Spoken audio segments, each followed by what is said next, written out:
In the small, picturesque town of Willow Creek, known for its cobblestone streets and cozy cottages, lived an 11-year-old girl named Mia. She was a curious and spirited child who spent her days exploring the woods and streams around her home. With her trusty golden retriever, Max, always by her side, Mia had a knack for uncovering secrets and finding adventure. One warm summer morning, as the sun bathed the town in golden light, Mia set out for the creek with Max.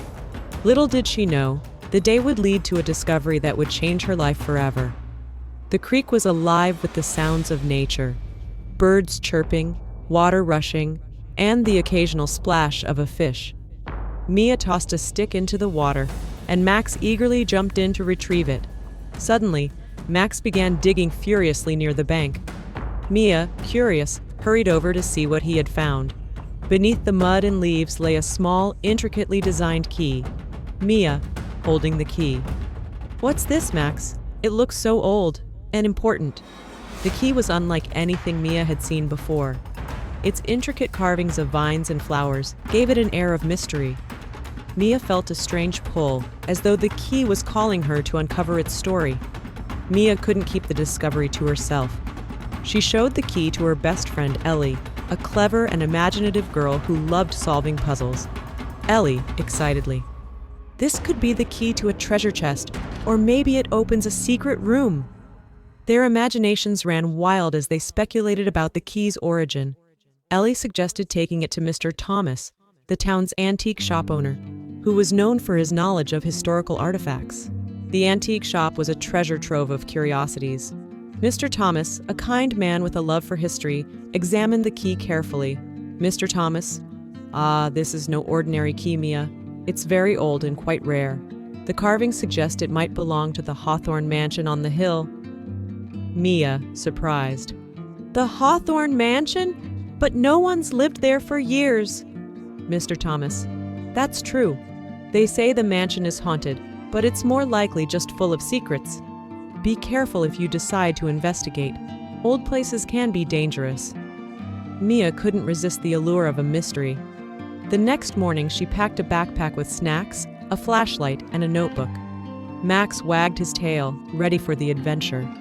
As they walked up the overgrown path to the mansion, Mia's excitement grew. The Hawthorne mansion stood tall and imposing, its once grand facade now weathered and covered in ivy. The mansion's heavy wooden door creaked loudly as Mia pushed it open. Inside, the air was cool and filled with the scent of dust and decay. The grand foyer was filled with broken furniture, and the walls were adorned with faded portraits. Max sniffed around, his nose leading them to a small study. On a desk, Mia found an old journal. Mia, reading aloud. "The key holds the answer to a great mystery. Only those brave enough to follow the clues will uncover the truth." The journal contained a series of cryptic clues, the first of which pointed to the mansion's library. The library was vast, with towering shelves filled with dusty books. Sunlight streamed through cracked windows, illuminating motes of dust dancing in the air. Mia ran her fingers across the spines of the books, searching for something that stood out. Mia, whispering to Max, "There's gotta be a clue here somewhere." Max sniffed around, his tail wagging excitedly near a large globe. Mia noticed that the globe was slightly off-kilter, as though it had been moved recently. She gave it a spin, and as it turned, a hidden compartment at the base clicked open. Inside was an old piece of parchment, its edges frayed with age. The parchment had a drawing of the mansion's grounds, with an X marked near the garden maze. Mia, excitedly, "Look, Max, it's a map. I bet the next clue is in the maze." With the map in hand, Mia and Max left the library and headed toward the overgrown garden maze. The garden maze was wild and untamed, with vines twisting around the hedges and tall grass obscuring the paths. Mia unfolded the map and tried to navigate the twists and turns, but the maze seemed to shift and change. Mia, frustrated, "This isn't just any maze, Max. It's like it's trying to confuse us." Max barked, his ears perking up as he dashed down a narrow path. Mia followed, trusting her loyal companion. They came to a clearing in the center of the maze, where an old stone fountain stood. At the base of the fountain was a metal plate inscribed with strange symbols. Mia took out her notebook, copying the symbols carefully. Mia? These must be a code, but what do they mean? As Mia studied the symbols, Max pawed at a loose stone near the fountain. Beneath it, they found a small wooden box containing a brass compass. The compass needle spun wildly before settling in one direction, pointing toward the forest beyond the mansion. The compass led Mia and Max deep into the forest. The trees grew taller and denser, their branches forming a canopy that blocked out most of the sunlight. The forest was eerily quiet, with only the sound of crunching leaves underfoot.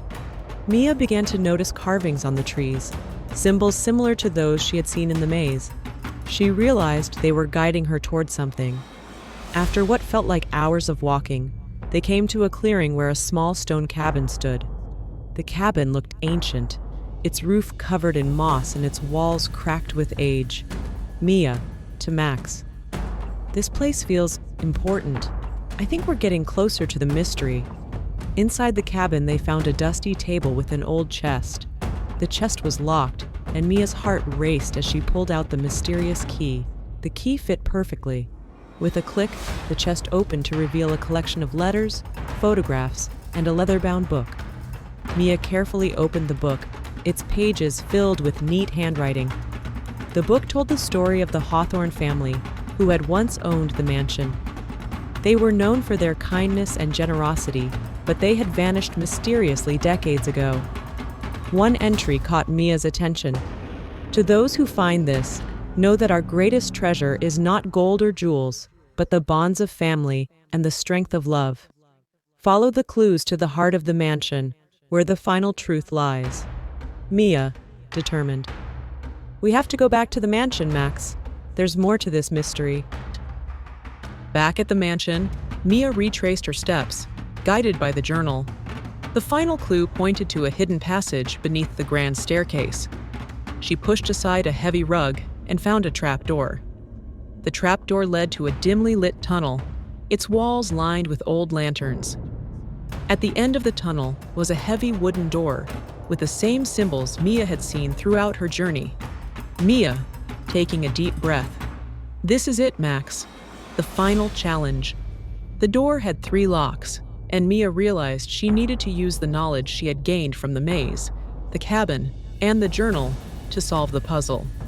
She placed the compass, the parchment, and the key in slots on the door. With a loud creak, the door swung open to reveal a small, cozy room. Inside was a simple wooden box with a note. "Our treasure is the legacy of love and courage. Share our story and keep our memory alive." Mia, smiling. It wasn't about gold or jewels. It was about the journey and the lessons we learned along the way. Mia and Max left the mansion as the sun began to set, casting a warm glow over Willow Creek.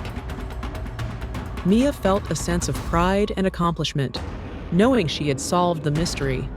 As she walked back to town, she couldn't wait to share the story with Ellie and Mr. Thomas. The adventure had taught her that true treasure lies in the bonds we share and the courage to seek the unknown. And so, the mystery of the lost key was solved, not with riches, but with a heart full of memories and a story that would inspire generations to come.